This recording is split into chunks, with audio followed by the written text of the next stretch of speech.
jaga komitmen Presiden terpilih Prabowo Subianto untuk memberantas korupsi di pemerintahan ke depan.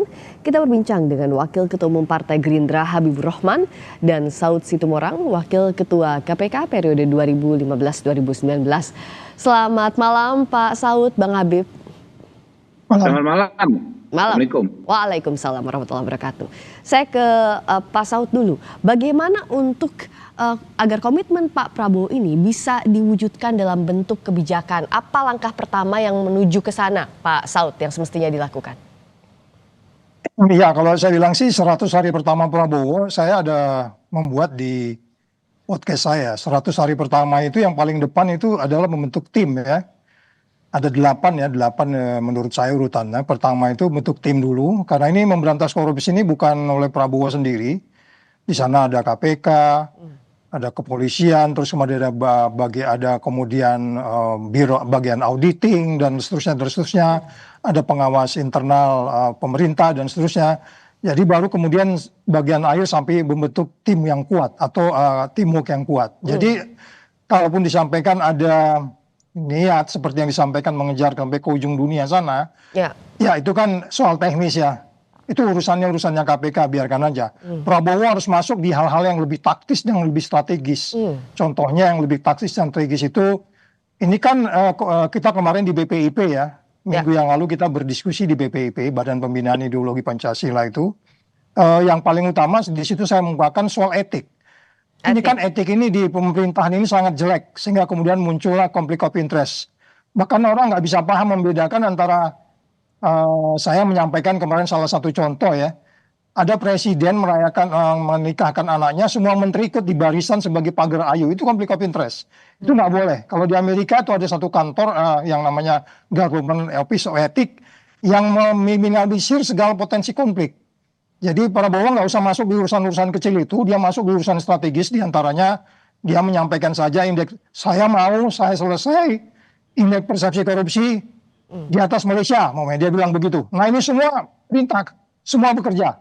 Kalau di dalam intelijen itu disebutnya itu sebagai elemen essential information. Prabowo tinggal ngomong begitu aja, semua orang melaksanakan. Saya mau tahun 2029 indeks persepsi korupsi 50. Semua bekerja untuk itu. Jadi sekaligus kita berharap Prabowo masuk di hal-hal yang lebih strategis. Jadi hal-hal yang strategis ini yang harus jadi itu urusan yang di bawah. Ya, jadi prioritas Pak Prabowo ya. Bang Habib, apa secara strategis yang sudah disiapkan oleh Pak Prabowo di 100 hari pertama nanti?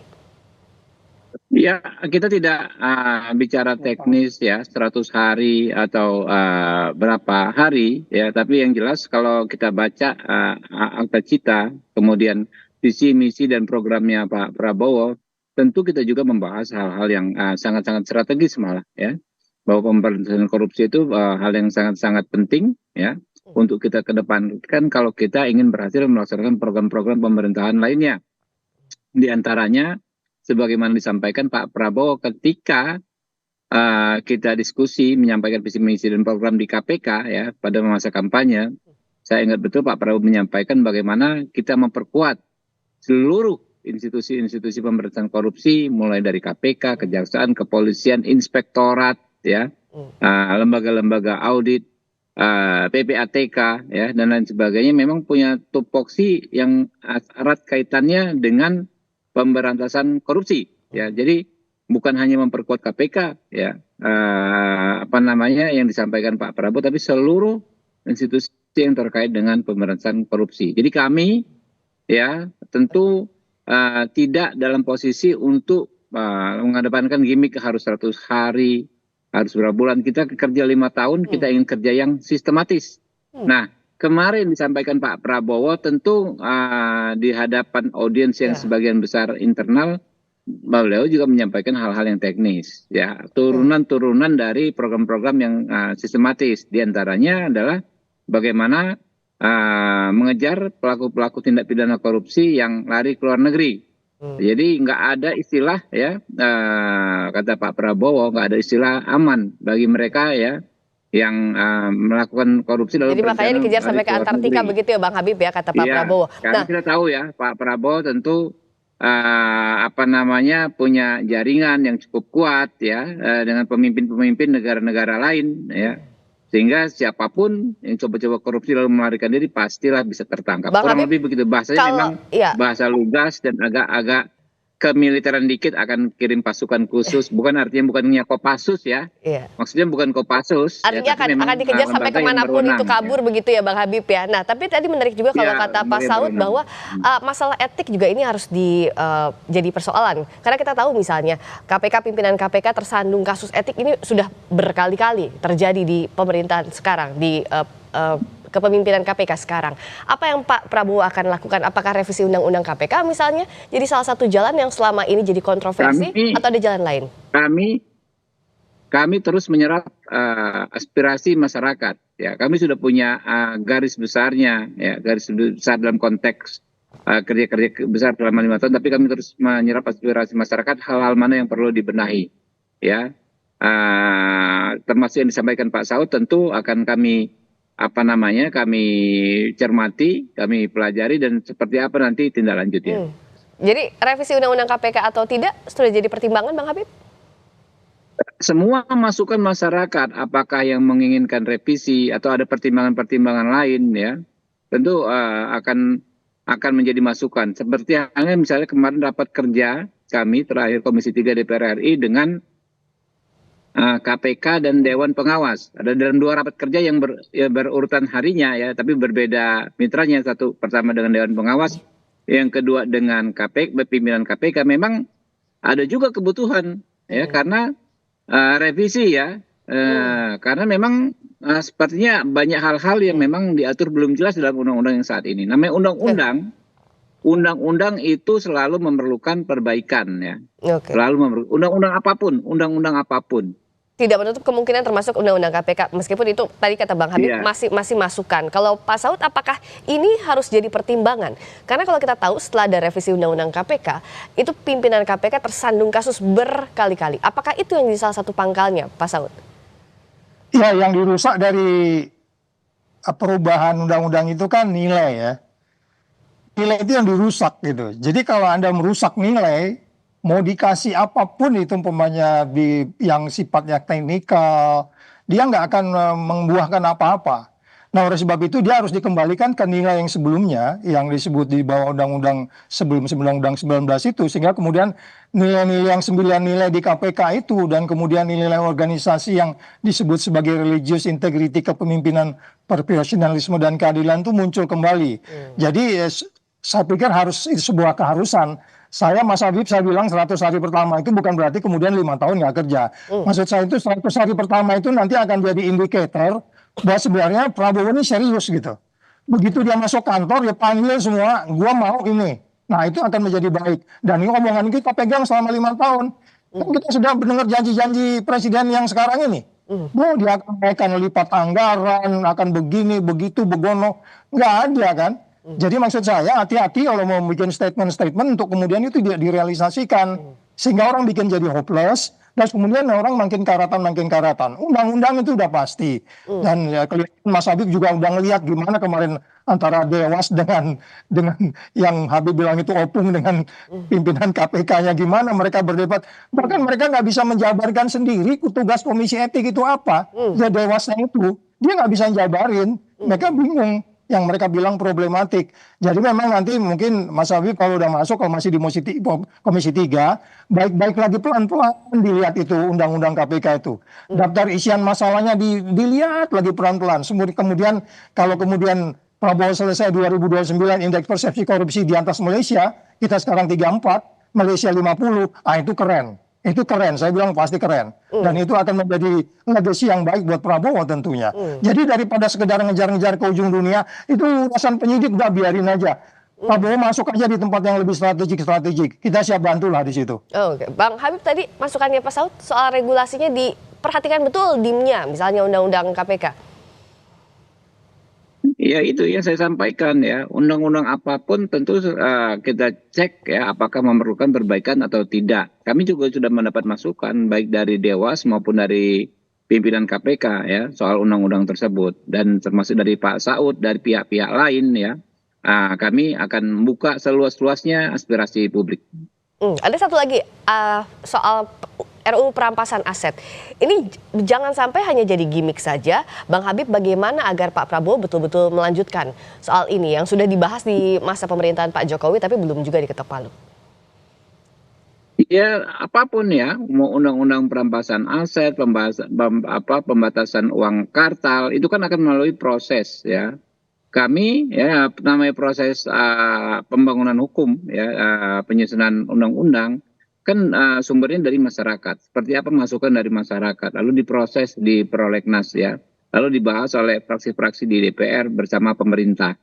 Ya, itu yang menjadi komitmen kami. Ya, dalam setiap pembahasan undang-undang kan pasti banyak sekali masukan dari masyarakat. Nah, itu yang akan kami serap terus ya dalam beberapa waktu ini. Jadi termasuk perampasan aset ini ya, Bang Habib, kenapa saya tanyakan? Ya, kami Karena serap ini kan dibahas aspirasinya. berkali-kali. Ya, kami serap aspirasi dari masyarakat ya, berbagai macam aspirasi masyarakat kami serap terus. Pak Saud, apa yang bisa dilakukan masyarakat agar aspirasi yang diserap ini bisa berbentuk undang-undang?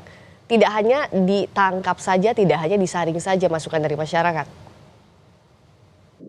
Ya, yang paling utama kan di prinsip pemberantasan korupsi kalau kita masuk instrumennya UN ya, piagam PBB katakanlah gitu. Yang pertama itu memang kan dia harus peran serta. Dari paling atas memang itu transparan ya. Nanti jadi buat undang-undang KPK juga nanti jangan buru-buru kayak kemarin itu.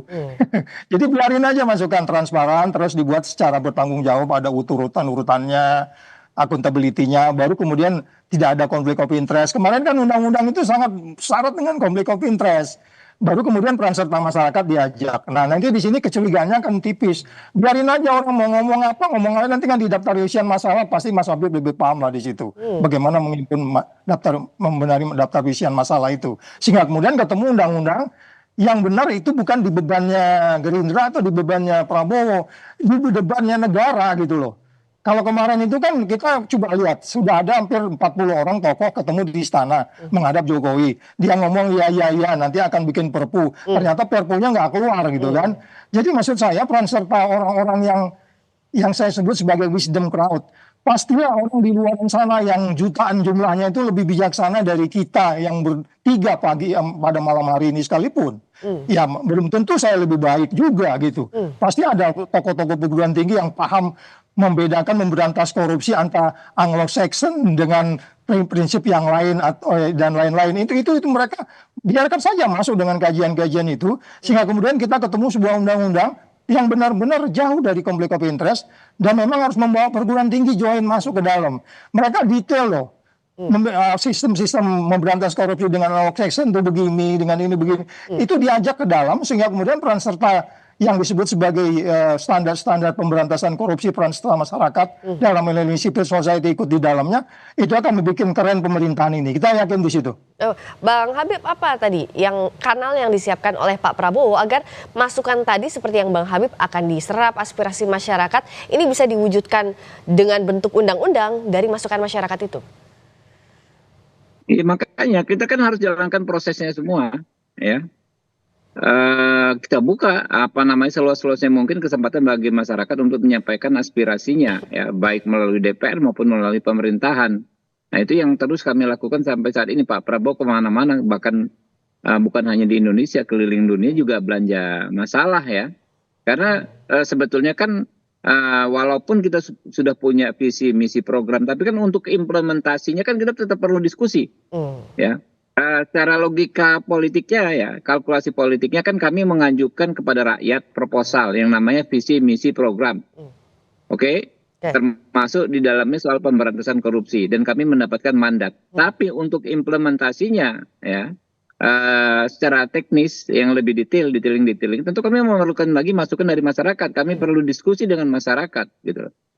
Oke, kalau Pak Saud, dengan data IPK Indonesia 5 tahun terakhir ini rapor merah, apa yang bisa dilakukan Pak Prabowo untuk mendongkrak ini secara konkretnya, Pak Saud? Iya, angka 34 itu kan datang dari 8 institusi. 8 institusi itu punya fokus masing-masing, termasuk Varietas Demokrasi. Varietas Demokrasi menilai kita itu cara kita berdemokrasi kita dapat angka 25, kecil banget.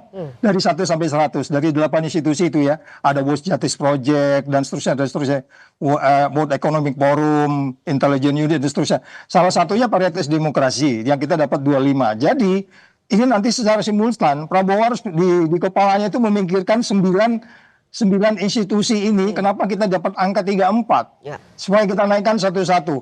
Ya memang sangat kompleks. World Justice Project akan membahas bagaimana militer melaksanakan pekerjaannya, bagaimana polisi melaksanakan pekerjaannya, bagaimana jaksa, bagaimana hakim, bagaimana pegawai negeri. Nah ini nanti diskusi detail-detail ini yang perlu, sehingga kemudian kita nggak nabrak sana nabrak sini, karena memang patokannya tetap indeks persepsi korupsi yang 34 itu. Nah angka 34 itu kalau nggak kita sasar satu persatu, which is itu sudah kita lakukan. Waktu 4 tahun kita di sana, waktu itu kita sasar satu-satu, pajak kita deketin pajak, benar-benar bayar pajak benar. Terus kemudian cukai kita kontainer Tanjung Priok pun belum buka sendiri kontainernya gitu ya. Terus kemudian transaksi elektronik kita buat juga. Satu pintu, tapi satu pintu ternyata di lapangan jendelanya banyak. Nah detail-detail itu mungkin nanti yang disebut sebagai devil is in detail. Nah teknis-teknis ini harus dilaporkan kepada Prabowo secara periodik. Ini persoalan kita ini korupsi loh negeri ini. Ini serius banget ini korupsi ini. Bayangannya 34, kemudian Timor Leste-nya 43, malu gitu. Ya, padahal Indonesia negara yang besar, ini jadi PR besar dari pemerintahan Pak Prabowo setelah 20 Oktober nanti. Terima kasih Bang Habib, Wakil Ketua Umum Partai Gerindra Habibur Rahman. Pak Saud, terima kasih juga. Saud Situmorang, Wakil Ketua KPK periode 2015-2019. Selamat malam.